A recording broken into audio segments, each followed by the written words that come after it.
miniatures type shows come out, they usually focus on Paul Kosky because he was the poker game player back in 1915 that was killed at one of the tables that we Steve, still have. Steve, we just had a call in saying that we were off the air for a while. People are getting a little alarmed, and so we may have to recap a little bit, but that's okay with you, correct? No, I love. Let's talk about. I'll tell you stories all day long. Good. Let's talk. Where do you want me to start? I want to start with this whole thing that happened with the card game, the ghost in the card game. Now, this is the owner of the Pioneer, Old Man Liver. Everybody, to recap, let you know, and apparently there's been a glitch out there. I've had phone calls and whatever, they've been ringing, but now they're getting us. And Old Man Liver, you started that when you bought the bar, and you had dreams of having this bar, and it finally came to be, and you ended up with it with a lot of changes. You made it some great improvements. You have a great staff, great food, everything's good there, and you've got ghosts. And I've heard stories. Go ahead. I tell you, I think every owner has brought something to the table, and every previous owner and anyone that would come after me, although I'm looking at this as a long-term thing, but I think each person feels like they have to be a good caretaker and improve it in some ways. So that's important to me for the years that I or my family owns it, that it goes from here to here. But you don't want to change what people love about the bar. You don't want to.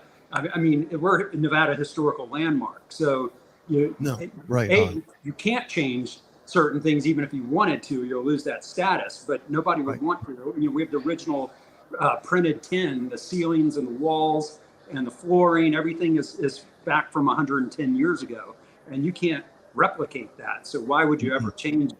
All you can do is improve on service and drinks and food and live entertainment and those kind of things. So that's what we focus on, because the creative atmosphere out here is very palpable, just like the energy from spirits and the people who have lived and worked here before.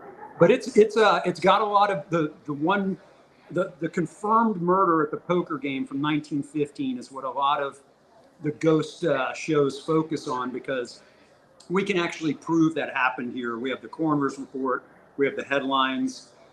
It did happen, and an out-of-work miner in Paul Kosky got shot by a dealer named Joe Armstrong. The original story goes he was caught cheating, and back then if someone was legitimately cheating, you could shoot them, and it was illegal shooting. There's different theories out there that maybe one or the other was actually correct. Maybe it was the actual dealer that made the wrong call. Nobody is alive today that can verify what actually happened, but we know the guy was shot, fell dead on the floor. Took 10 hours for the coroner to come out. It's still horse and buggy day back then. And we have some bullet holes on the side of the wall that some people believe is related to the shooting. But the truth is there's about 13 different bullet holes throughout the whole saloon. So it's things from all different shootings. Time periods.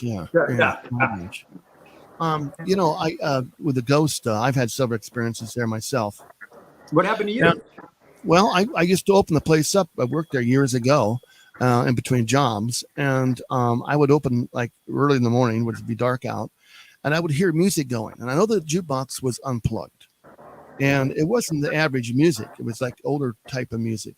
And I walked in, and I swore I saw people sitting at the table next to the bar, next to the door there, tucked in the corner as I walked in. And they kind of vanished. I go, well, I'm seeing things, And then it happened over and over. And then I wouldn't look at them. I looked straight ahead and ignored them, and kind of seeing them through my vision on the side here.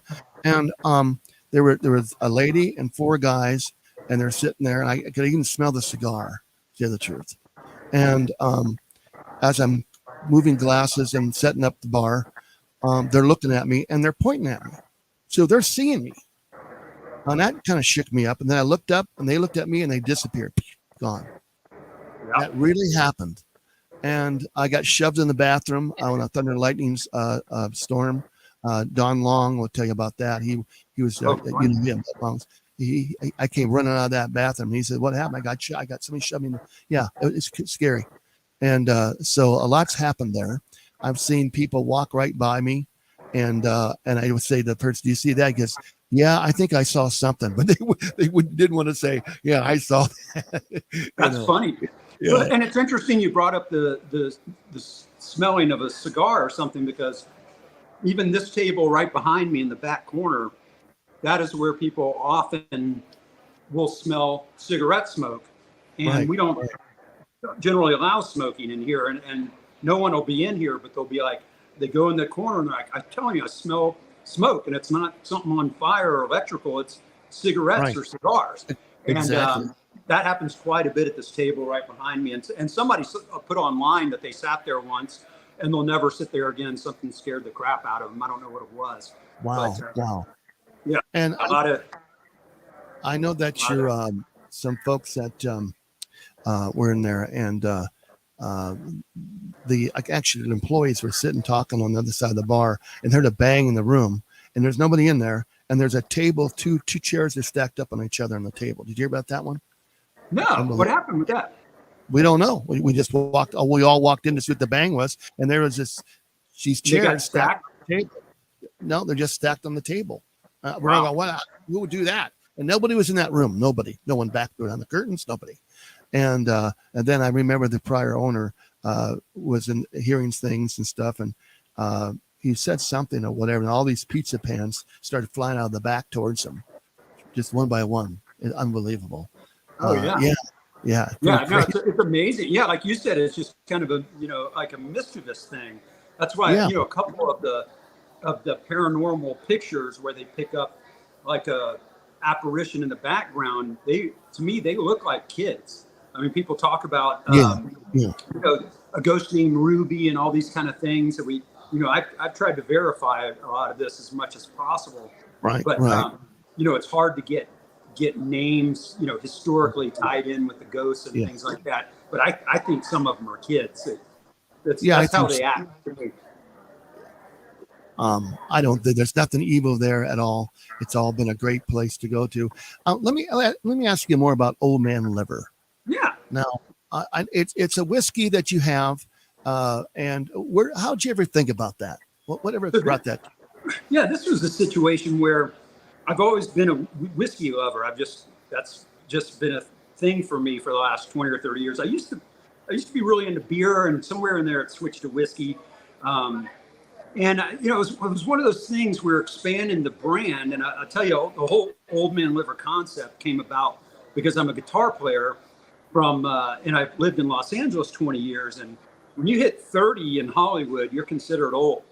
So people started asking me, like the whole ageism thing, like, "Oh, you're going to keep doing this pop rock stuff?" And at the time there were record stores, and we had our band, in our, our albums were in stores, and we were signed to a record company for a while and all that kind of stuff. And we toured and did all that. And it was a lot of fun.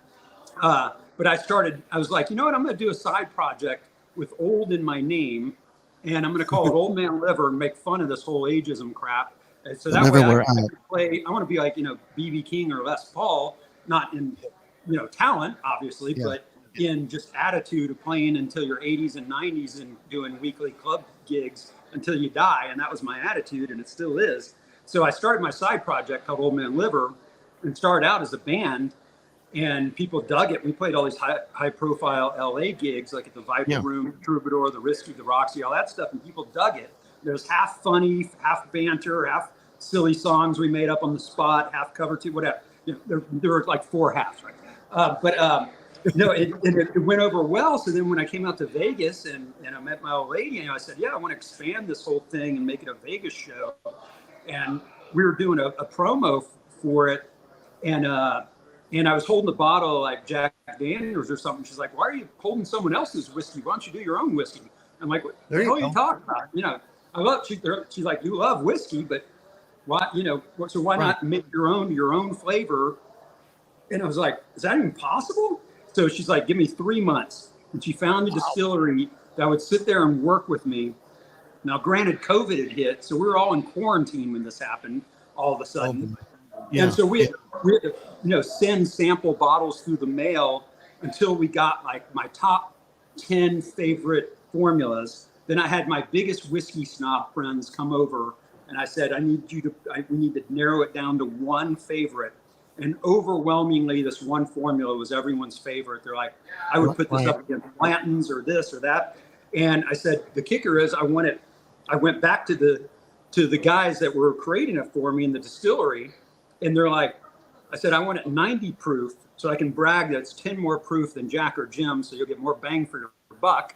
And they're like, we can do that without losing the smoothness. And I said, that's the key. I want it to still be smooth. And sure enough, they created it. We came up, the logo actually, I created off a selfie of mine that I put through a Silhouette app and then sent to our marketing team. And that became the label on the bottle that everyone loves. They did like a gold foil version of it. And the flavor came out great. The proof came out what I want. And I really just said, if I'm the only one that likes it, that's great. No problem. I'll drink, the 20,000 bottles or whatever the rest of my life, whatever our first order had to be.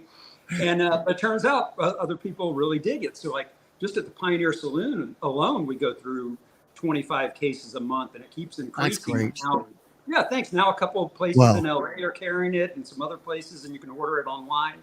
And I think 30 states are available to have it mailed to you on oldmanliver.com.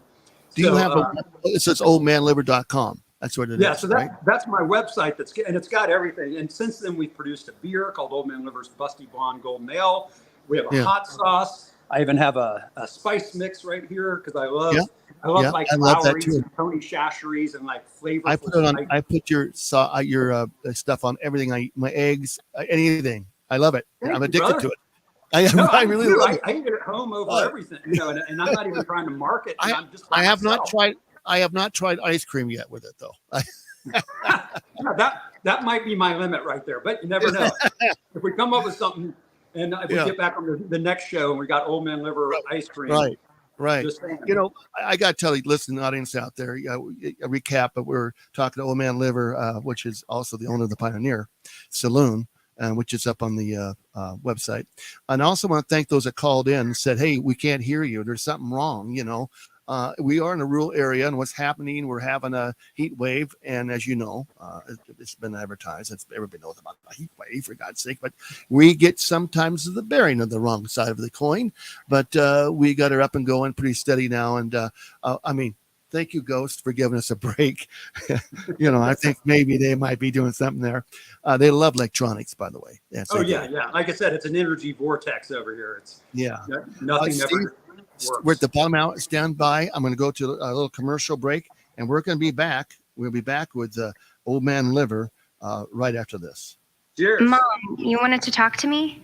The calendar hypnosis into thumbtack cushion, completely tailwind. And sewing elephants plant before cartoon paper cups. So numbers renovate. If your teenager is trying drugs or alcohol, would you know the right words to use?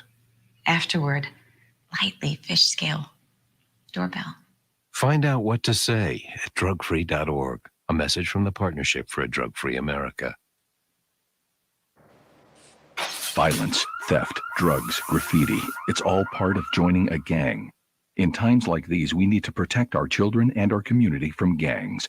Gangs often prey on unsupervised teens with low self-esteem, who perform poorly in school, who seek a sense of belonging, or are simply bored. Joining a gang often involves violent hazing rituals. Once in a gang, members can become alienated from their families, school, and friends. Drugs, guns, and malicious activity are common elements in gangs. Trying to leave a gang can be a difficult and dangerous process. The best way to get out of a gang is never to join one. Protect kids from being recruited by a gang. Know who they're hanging out with. Involve kids in after-school activities and provide positive role models. Help reduce gang activities in your community by working with local law enforcement and school systems. Don't let a kid you know get involved with gangs. Visit ncpc.org to learn more or contact your local law enforcement agency. A message from the U.S. Department of Justice, National Crime Prevention Council, and the Ad Council. Now, back with Glenn Larry on UFO Talk Radio. deep in the desert of Nevada. And it is a hot desert, I'll tell you for sure. Yes, Hey, we got Old Man Liver on, the owner of the Pioneer Saloon, and we're talking about Ghost, Old Man Liver whiskey. We're talking about all sorts of stuff down there because it is a happening place, and I go there all the time.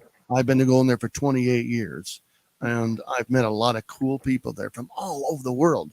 I'd like to say hello to Ken and Dee in Florida down there, and Neil and Barbara in London, Pat and Jan in Canada. And our numbers are very high from Canada on our radio side. It's pretty interesting how that's working out tonight. Some Florida, we got Montana, Idaho, looks like Kentucky, a little place in Kentucky. And of course, Randy over in PA, I want to say hello to him too. And Roberta, thank you for your calls. And we do thank our listening audience. And if you ever get a chance, you come and see me at the Pioneer Saloon, of course. And you got to see Old Man Liver. Old Man Liver, man, I'll tell you, I've had so much fun down there. And you've got a lot of projects coming up going on down there in music and what have you. Can you tell us more about that?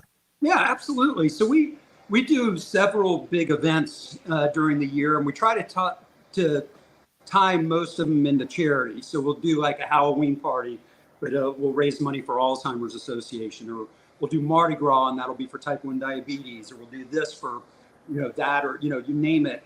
And so everything we do, like, for instance, there's a lot of people don't know, there's a video game based on this property called Fallout New Vegas. Now, if you're a gamer in your 20s, you probably know exactly what it is. But if you're old like me, yeah, probably it's probably not on your radar. But it's got a worldwide following. So we're doing a 2-day fan celebration.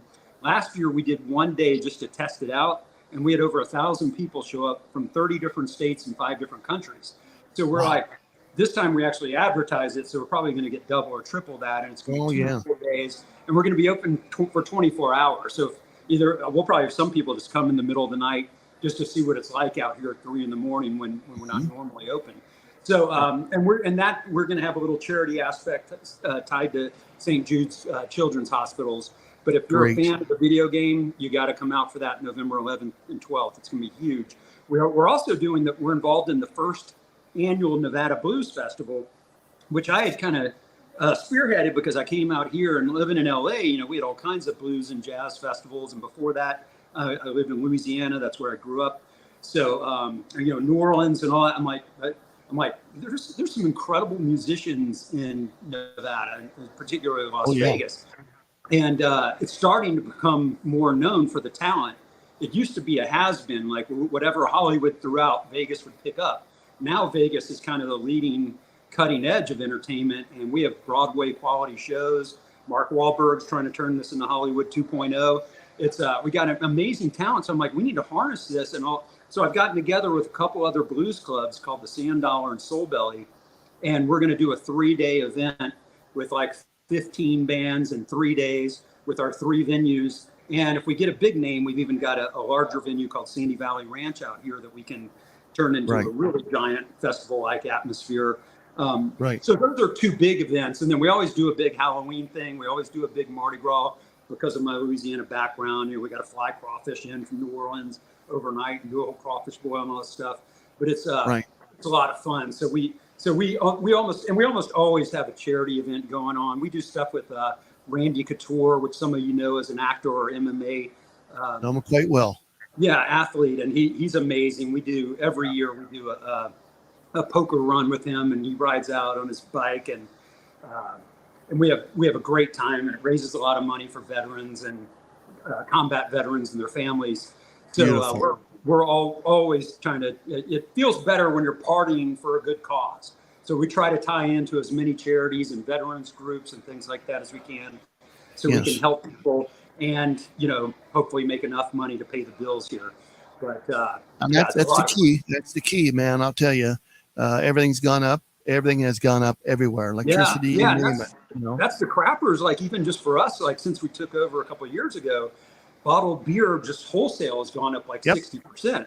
So, as an owner, you're always weighing out. You don't want to look like the new owner that just came in and jacked up all the prices. Right. But you also want to make enough to pay the bills and stay in business.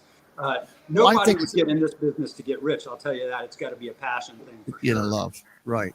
I support small business, which is here, of course. I can thank you. Yeah, but you can't. You weigh out. When we took over, we were facing COVID was still going on. Everyone was still wearing masks. We were facing labor shortages, supply chain issues, inflation, you name it, and plus just government bureaucracy. This place being 110 years old falls into so many gray areas with the county because we predate a lot of the government out here. So it's a bizarre thing to navigate when it comes to permits and licensing. So it's very complicated and has to be very nuanced. But luckily, I'm decent at that. I don't know why, but I think it's these yummy jalapeno margaritas I'm drinking. Hey, I hope you're open so I can come down and get a beer after the show. Darn straight. But what I'd like to say again here is that, folks, to recap, this is the Pioneer Saloon owner, Old Man Liver. He has his own whiskey out, and a lot of great things have happened at that Pioneer, as you can hear, that we've been talking about. I'm so happy that you do a lot for the community, and that people don't know that. You're a member of the Historic Society. You've gotten very much involved in that. You're doing other things in town. You've helped out a local church. I mean, that's just super, man. I mean, no, thank you. It really is a beautiful thing. It's not that much, you just want to do what you can for the community. Because there's only 200 of us out here, and I have a house down the street. And next, I think I know where you live. Yeah, I love your chickens and. Thank you. They love you. Yeah, we got chickens. We're raising chickens. And it's kind of funny. And we've got approval from finally from the state agriculture department to bring the fresh eggs into the restaurant, so we can literally say, like, down the street to table fresh, organic, local, pasture raised eggs. That's and they're super tasty, as you have. I know. Experimented with. Made. So we love that. I mean, you can't get any fresher. I can literally come in and go, I can tell you the name of that freaking chicken that just laid that egg this morning. Yeah. So that's kind of a cool thing. We're talking about all the tough things of being in a rural area with Wi-Fi and reception, all that stuff. But being able to raise chickens down the street from the restaurant is one of those benefits. There's me with my rooster Picasso. And so, And I think my baby picture is up there on the mirror to the left. I look pretty similar. Here. Right there. Yeah. Not right. Oh, that's fantastic. I think that's, on your side, if I go watch the screen. How much fun can it be? Back to the ghost. I was in one night with the ghost folks. I guess you have a tour, right? That comes in there. We do. And it's legit, folks. I mean, I tested them out, and it's the real deal. And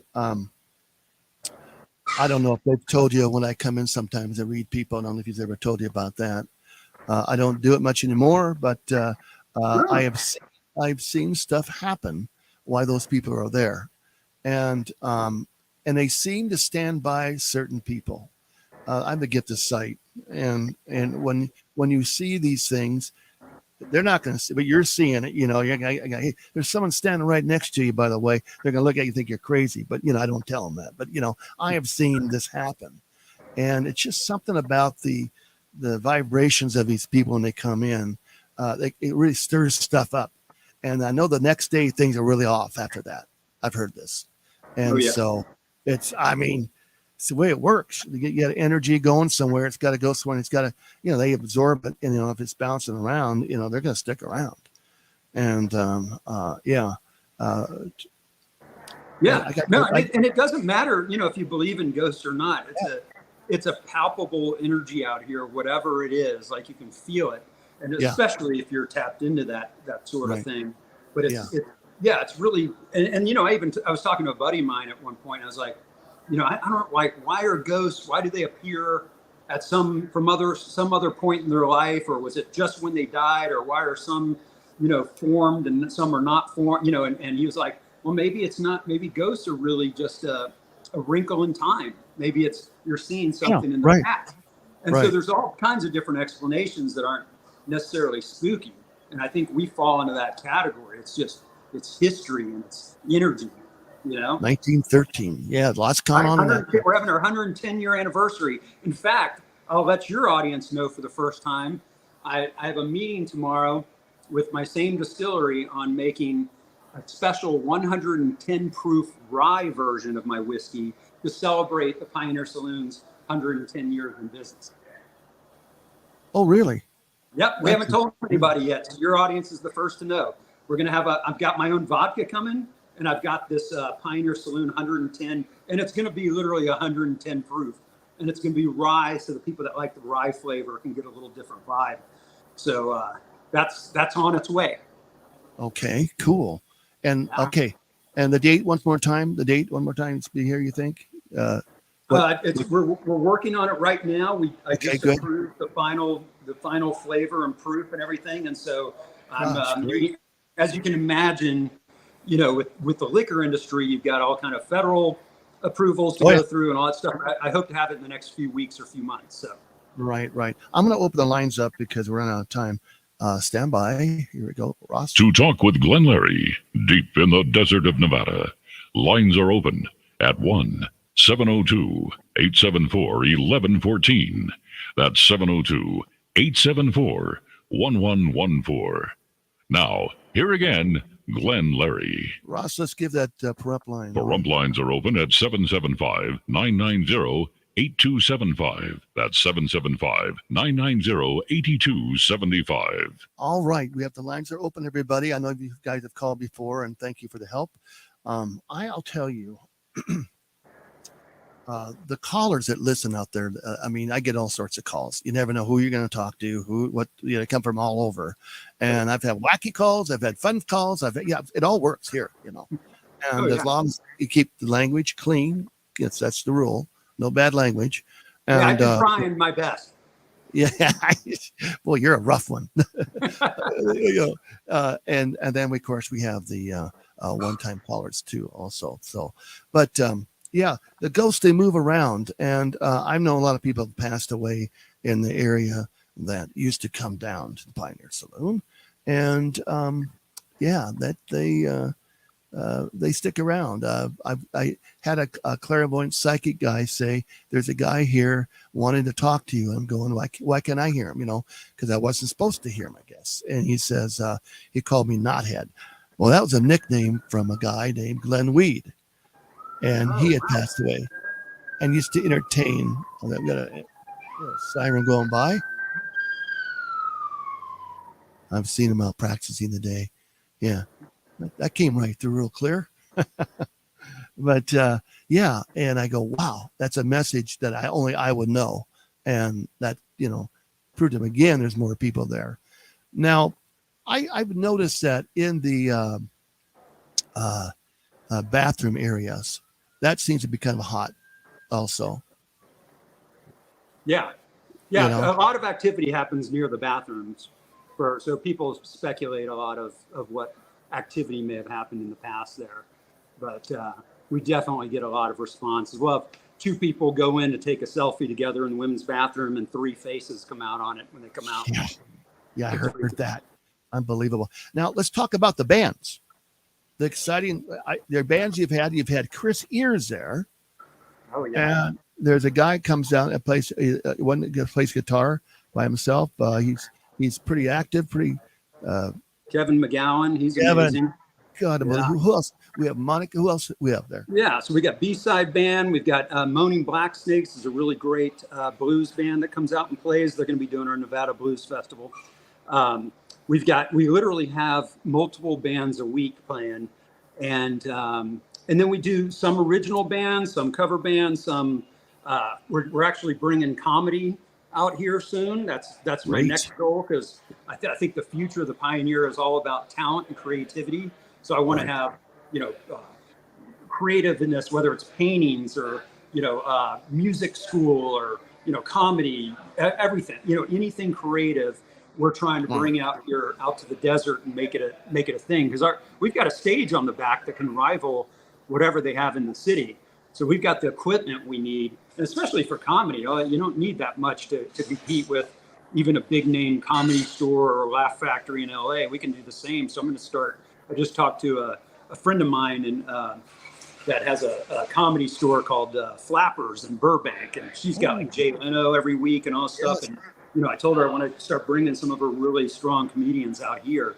So there's a lot. We do burlesque once a month now. There was this great burlesque show, and so it's really, especially Wednesday nights, we're using that as our really particularly creative day on Wednesdays to have like extra things that we don't normally have during the week. So, but it's kind of fun. It's definitely the future. We know what the past of the Pioneer is, but the exciting part is thinking of what the future is going to entail. And we're still making history, and we're making stories every weekend out here.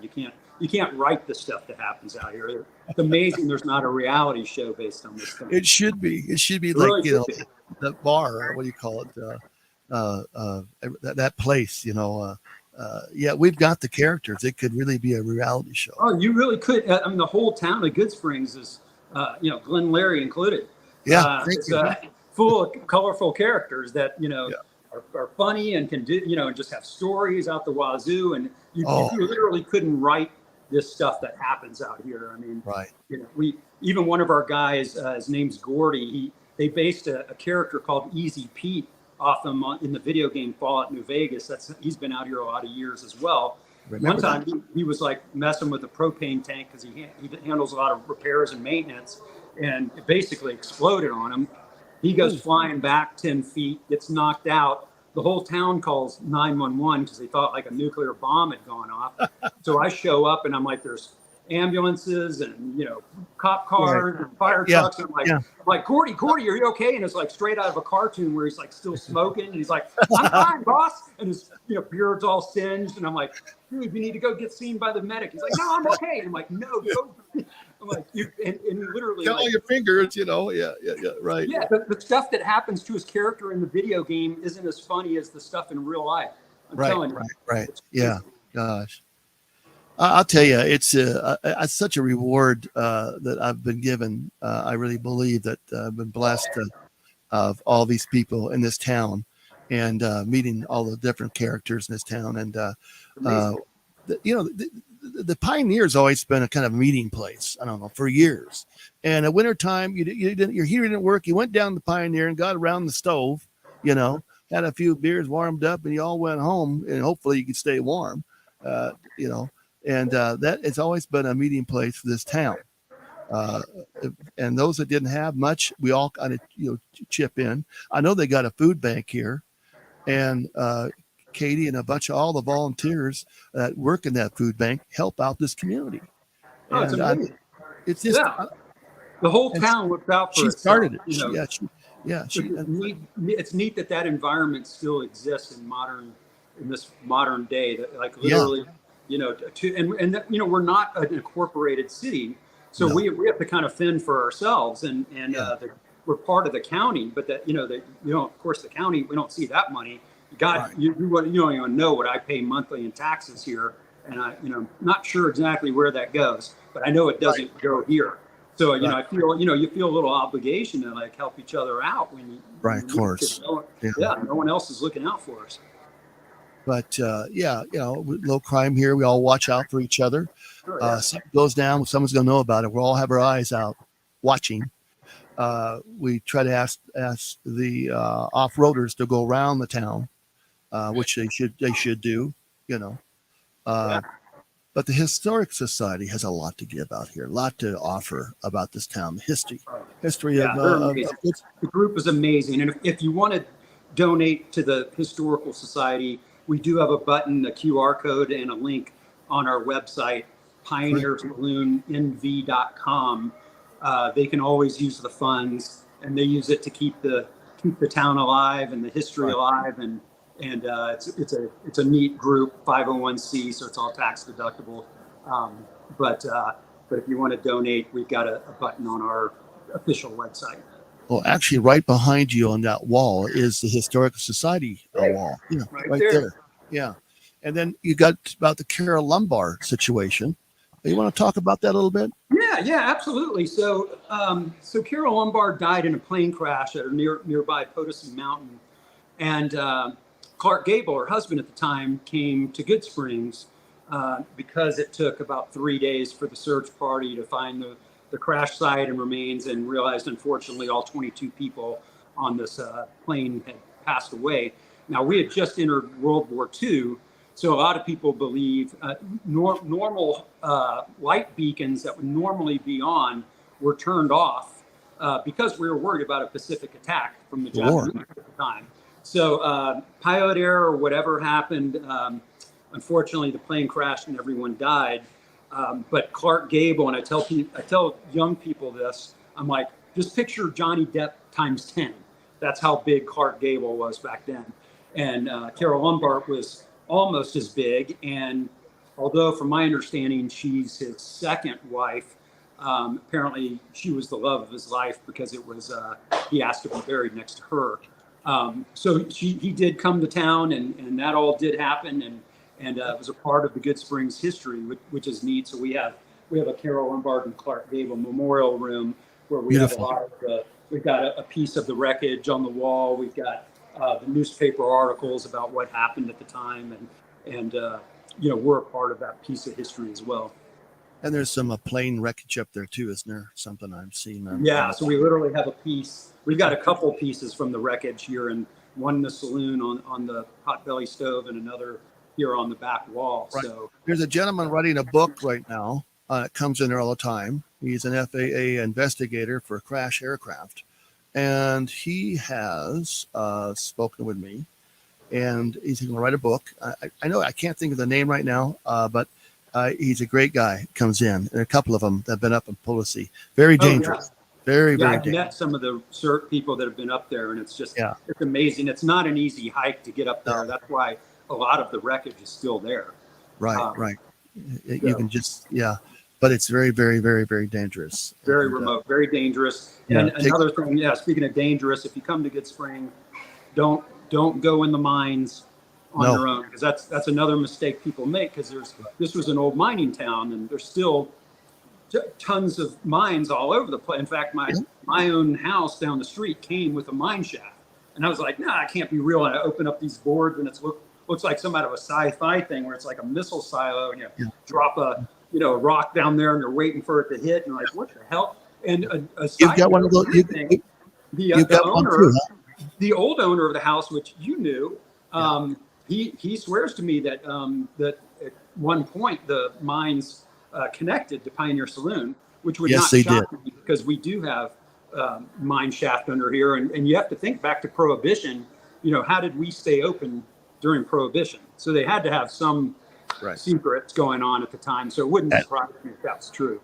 At my house, I have a shaft like yours, and if you look down that shaft, which Gordy has, there's a type of tracks of some sort, And you imagine them pulling those things back and forth with whatever whiskey they used to make in my bathtub back in the day. Yeah.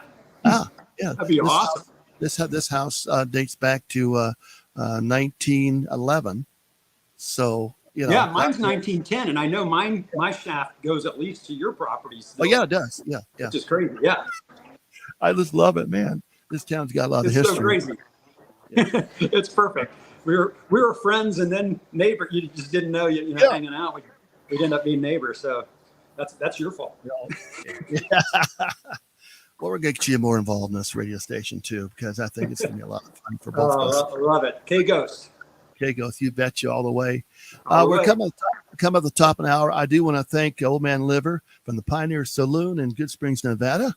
And you can go to the website. Go ahead, give them to them, please. So we got pioneersaloonnv.com for Nevada, pioneersaloonnv.com, oldmanliver.com, nevadabluesfestival.com. So check them all out. Don't forget to check out the K-Ghost websites and everything Glenn Larry has going on. I love everything you're doing, buddy. Thank you so much. And get that cold one for me ready, will you? Oh, yeah. You got your ice down over here. I do have one caller. See if we can get this guy. Caller, go ahead. You're on the air. We have a couple more minutes to talk to Old Man Liver. And what's your name? Where are you from? This is Mr. Thomas. And the question I have is, somebody was going to come out there, because it sounds really fascinating. Where's the best place to stay? And What's the easiest way to get out there if you're coming like either from the east or west? That's a great question. Thank you for asking that, because the truth is we're only 25 minutes from the Las Vegas Strip. So if you're coming from another state, you're going to fly into Las Vegas, and then really we just have the I-15 corridor coming through town north to south, and you just jump on the 15 like you're going to Los Angeles. And a lot of people don't realize this, but the California state line is very close to Vegas. It's only about 30 minutes. So halfway to the state line, you get off on the Gene exit 12, and you just go 5 minutes off the freeway to the west. And all of a sudden you feel like you're out in the middle of nowhere, and you're like, what's going on? And then all of a sudden the Pioneer Saloon appears and the whole town appears. And it's amazing. So a lot of people will stay at one of the closest resorts in Las Vegas. It's called the M Casino Hotel. And then there's also Sandy Valley Ranch, which is about 20 minutes away or so in the next small town over. And they've got cabins and teepees and all this kind of cool stuff.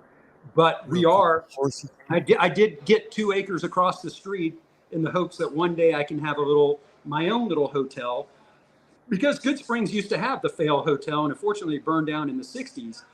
But it needs a little hotel out here. So I'm picturing like a 10 to 20 room boutique hotel that takes you back to the early 1900s. Like, it won't have modern phones and TVs in it and all that stuff. We'll do like a nice steakhouse and cigar lounge, but it'll just be like 10 to 20 rooms. So hopefully eventually you can just stay across the street. But right now, the M Hotel is probably the closest. Everybody should dress currently of a later date, older type of look. That'd be too. cool, right? Yeah. That'd be awesome. Yes, it would. Yeah, thank you. So it's in the works. Like a website where to double check, to see a schedule, or? No, so you don't have to make reservations. In fact, we don't take reservations unless someone has 20 or more people showing up, which we do have that kind of thing happen. We're the only restaurant in the world that people, just like 20 off-road vehicles will show up, or 20 bikes will show up, or 20 bicyclists will show up. It's that kind of place. I've seen people come here in helicopters. I've seen people ride horses here. You name it. Like, you get every way to get out here, but it's just this cute little town in the desert, but we're really not that far away from Las Vegas, but you feel like you're a world away. So I hope you can come out and join us sometime. Okay. I definitely plan on it. Thank you very much for the information, and you have a good night. Thank you, sir, thanks for the call. Okay, that's it. And thanks so much, Steve. Old Man Thank Liver, you. Pioneer Saloon. You, and Larry, thanks for having me on the show. You just have a cold one ready for me, all right? you know we will. Thanks so much. God bless everybody. Cheers, you got it, buddy. Thank you. You're welcome.